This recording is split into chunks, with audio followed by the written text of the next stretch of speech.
Hey Andrew, so how do I get like a six-pack quick? What's the fastest way to get a six-pack? Why does it have to be quick? Why does it have to be easy? Why do you think life is all quick and easy? Why can't it be hard and difficult? Why can't you suffer?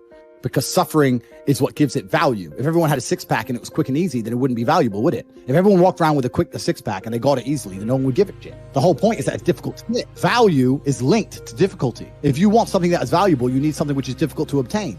You shouldn't be thinking about quick and easy. You should be thinking about hard, suffering, pain, going through it. That's what you should be thinking about. This is going to be hard, but I'm going to do it anyway. Because when it is done, then everyone's going to know that I went through something difficult. Nobody, absolutely nobody, gives a fuck about you as much as you're going to have to do otherwise.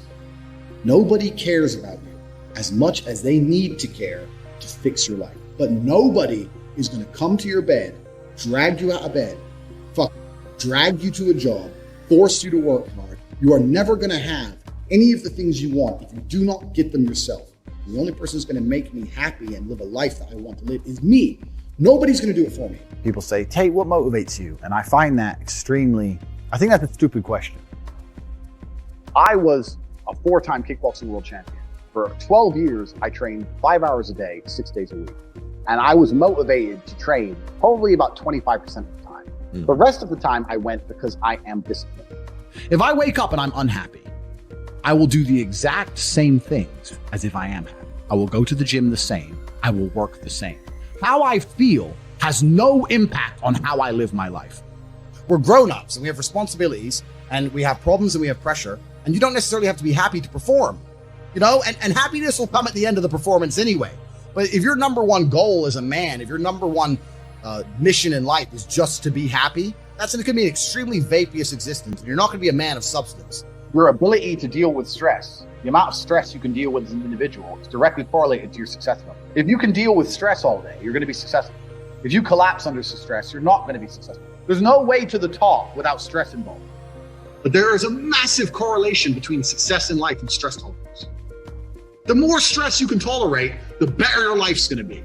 One of the only things in this world you can control is your state of mind.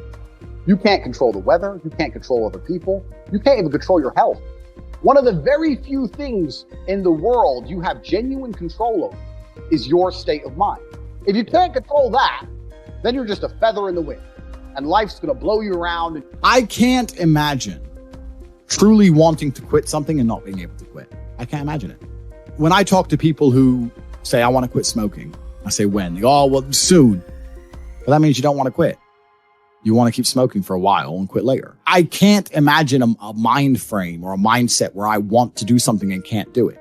It's almost difficult for me to answer that question, because if you have that kind of mind, if your mind is so fundamentally broken that you cannot do with your own mind what you want to do, then you're just, right? Life is hierarchical. There's always going to be kings and there's always going to be peasants.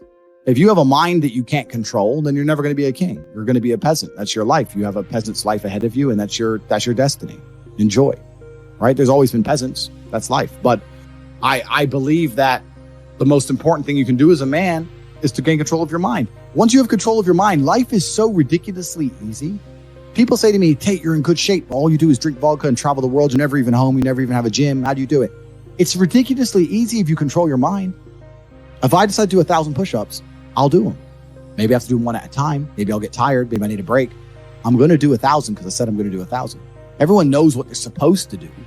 You either control your mind or you don't. And all of these things stem from the same problem. It's something you can do. It's something that is learned. It's something that is taught. Depression is the ultimate motivation. If you're unhappy with your life and you're depressed, I don't expect you to be popping pills and sitting laying in bed. I expect you to give me a huge list of everything you're achieving per day. Depression's a fantastic motivation, but people are told the opposite. No, a lot of people's problems are all in their mind. And I'm not saying that mental conditions aren't real, because absolutely some are. But I try and explain to people, look, the only thing on the planet you have genuine control over is your state of mind. You can't control the weather. You can't control anything. The only thing you can affect in genuine real time is how you feel in your head. How you view the world absolutely and utterly shapes how you react to the world, how you act in the world, how people view you. It's all down to how you view things. You have to believe you're a fucking man, and you have to believe you can achieve anything. I'm not saying you can achieve anything easily. I'm not saying it's not going to take a whole bunch of work. I'm not saying it's going to happen quickly. But you have to believe you can achieve anything. When I tell people that you are the sum of the 5 people you spend the most time with, everyone agrees. They go, yeah, that's probably true. And then they continue to hang around with people who they don't want to be. Why? There has to be a point where you sit and go, okay, you're my friends, etc., etc. I love you guys. Yeah, we can talk, whatever.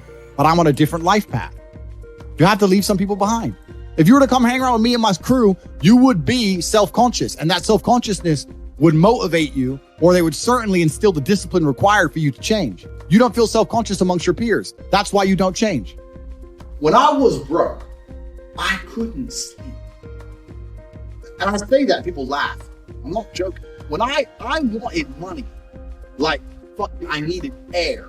People say to me, I want to be rich. And I say, okay, well, I want to be able to ice skate, but I don't want to be able to ice skate enough to go learn how to ice skate, because I can't be bothered. I mean, surely if I could click my fingers and be a figure skater, I'd click my fingers. Who wouldn't? But I don't want to actually go train. Because I don't want it enough. And this is the exact point with money. Everyone wants money put on their lap. If you truly wanted money, you wouldn't be able to sleep until you fucking had it. And this is the point. Because when I had nothing, I couldn't be distracted. You couldn't distract me from what I wanted. Life when you're young is a completely different experience to life when you're old. When you're older, your life quality seriously decreases, massively. So you have about 10 to 15, maybe 20 years to find a way to get rich and enjoy being rich. And you got to put it all together and you got to do it quick. You have to start saying, I want to take money. Because that's how you have to think. You don't make it, you take it. So you have to start talking that way. You got to take money. Is that money isn't real. Money is like water. Money never stays still. If you can find and identify a place where money is moving, if you can find a place where money is moving and stand in the way, then the money is vulnerable. Problem is with the people out here, everyone has a dream, but not many people have a plan. A good plan today is better than a perfect plan tomorrow. You got to do something. You got to do something fast. Yeah. You're just sitting around talking about it and hoping for things to get better. I don't think living in a dream is going to help you in any way. I think you need to be sitting here panicking at the fact that you don't have enough money. You need to be concerned and worried and sad, and you need to do something about it today. Because that's how I started my first business that made me $1 million. I sat in my room, pissed off, and I came up with the idea. Most people see people with things they want, and they don't do the second half. They don't try and work out how they got that thing. Oh, my man has a Ferrari. Okay. I wish I had a Ferrari. Okay. They don't sit there and go for an hour. How did he get a Ferrari? It doesn't cross that part is the part they don't want to do, right? They just go, oh, he has a Ferrari. Wish I had a Ferrari. And they go back to TV. Yeah. And that's why they lose. You need to understand that in this world, there's a whole bunch of people doing amazing shit you are not doing. And that needs to piss you off. Because it pisses you off, you become motivated all of a sudden. You need to be annoyed, and I'm telling you to be angry. Anger is a fantastic force. You take that anger and you direct it in the correct direction. And listen, you may feel fired up for 10 minutes after this little talk, but you're not going to feel fired up forever. You need to put systems in place. You need to get discipline. You need to get an atmosphere of people around you who are going to keep you accountable and not make it easy for you to continue to be a fucking nobody. And then you're going to fix your life. Otherwise, you're going to stay a nobody. If you were genuinely pissed off about your situation, you would not need me to motivate you. You would motivate your fucking self, and you would do something to change it yourself. Motivation isn't real. Everyone says this. Motivation is not real. Discipline's real. I do not feel like training, but I still train because I'm a disciplined individual. You don't get to go through life only doing the things you feel like doing.